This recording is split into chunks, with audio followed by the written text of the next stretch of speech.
बिस्मिल्लाहिर्रहमानिर्रहीम। अस्सलाम वालेकुम स्टूडेंट्स, आई होप सो आप खैरियत से होंगे। हम सेकंड ईयर के लेक्चर्स की सीरीज़ को कंटिन्यू किए हुए हैं। चैप्टर नंबर 4 पाकिस्तान को इस्लामी जमहूरिया बनाने के इक़दामात, और आज हम इसका लास्ट क्वेश्चन पढ़ेंगे जो है क्वेश्चन नंबर 8। इंसानी हकूक़ के आलमी मंशूर के कोई से 10 नुकात बयान कीजिए। तो बेटा इस क्वेश्चन का आंसर टेक्स्ट बुक के पेज नंबर 65 से 66 के ऊपर है। टोटल यहाँ जो पॉइंट्स लिखे हुए हैं दे आर 25, लेकिन क्वेश्चन में इन्होंने हमसे जो 10 पॉइंट्स पूछे हैं हम उन्हीं को डिस्कस करेंगे। हाईलाइटर लेड पेंसिल, हमेशा जो बच्चे मेरा लेक्चर ले रहे हैं मैं कह रहा होता हूँ कि चीज़ें आपके पास होनी चाहिए, और साथ कोशिश ये कर रहा हूँ कि आपको स्लाइड्स बना के शेयर भी करता चला जाऊँ ताकि आपको ज़्यादा आसानी से चीज़ों की समझ आ जाए।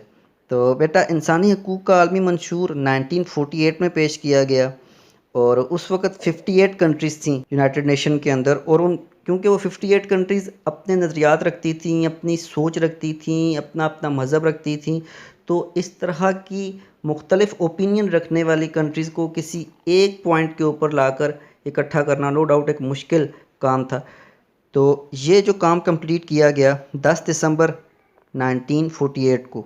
तो इसमें बेटा अगर आपने मेरे पिछले लेक्चर्स को ध्यान से सुना है तो इसमें कुछ पॉइंट्स ऐसे होंगे जो कि नबी करीम सल्लल्लाहु अलैहि वसल्लम ने खुतबा हज्जतुल विदा में बता दिए होंगे।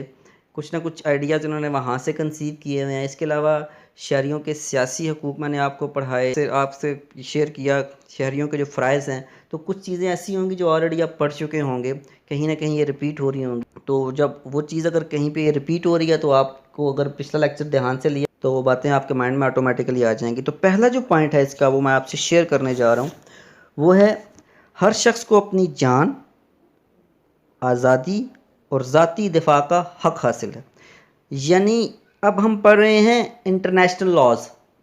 जो पहले हमने शहरियों के सियासी हकूक़ पढ़े, माशरती हकूक़ पढ़े, और हमने जो रिस्पॉन्सिबिलिटीज़ पढ़ी वो हमने अपने मुल्क के हिसाब से चीज़ों को पढ़ा, being the citizen of the country that is Pakistan.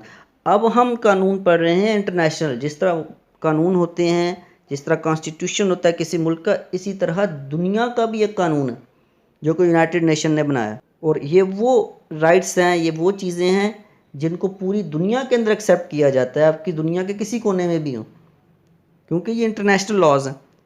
तो इंटरनेशनल लॉ आपको ये कह रहा है कि अपनी जान, आज़ादी और ज़ाती दिफा का आपको हक़ हासिल है, आप दुनिया के किसी मुल्क में भी हो।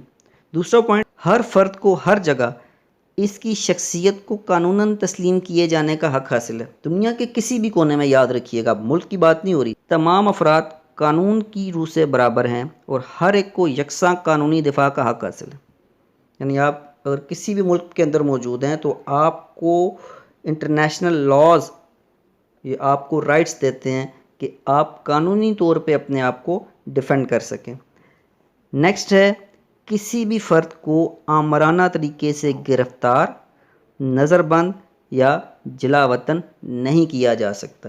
यानी ज़बरदस्ती उसको आप गिरफ़्तार कर लें, उसको कैद में डाल लें या उसको मुल्क से निकाल दें, ऐसा नहीं किया जा सकता। अगला पॉइंट है, हर फ़र्द को इसके मुल्क में या बैरून मुल्क आमदो रफ्त या सकूनत इख्तियार करने का हक़ हासिल है। ये पॉइंट शेयर कर रहा है कि हर शख्स का ये राइट है कि वो जिस मुल्क का शहरी है वहाँ पर किसी भी जगह पर जाकर वो रह सकता है, या अगर वो बैरून मुल्क रहना चाहता है किसी और मुल्क में जाकर तो वहाँ पर भी रह सकता है। लेकिन ये बात याद रखना, कानूनी तौर पर, गैर कानूनी तौर पर नहीं, कानून को भी फॉलो करना साथ साथ। हर फ़र्द इस वक्त तक बेकसूर समझा जाएगा जब तक अदालत इसे मुजरिम साबित नहीं कर देती या वो अदालत में मुजरिम साबित नहीं हो जाता।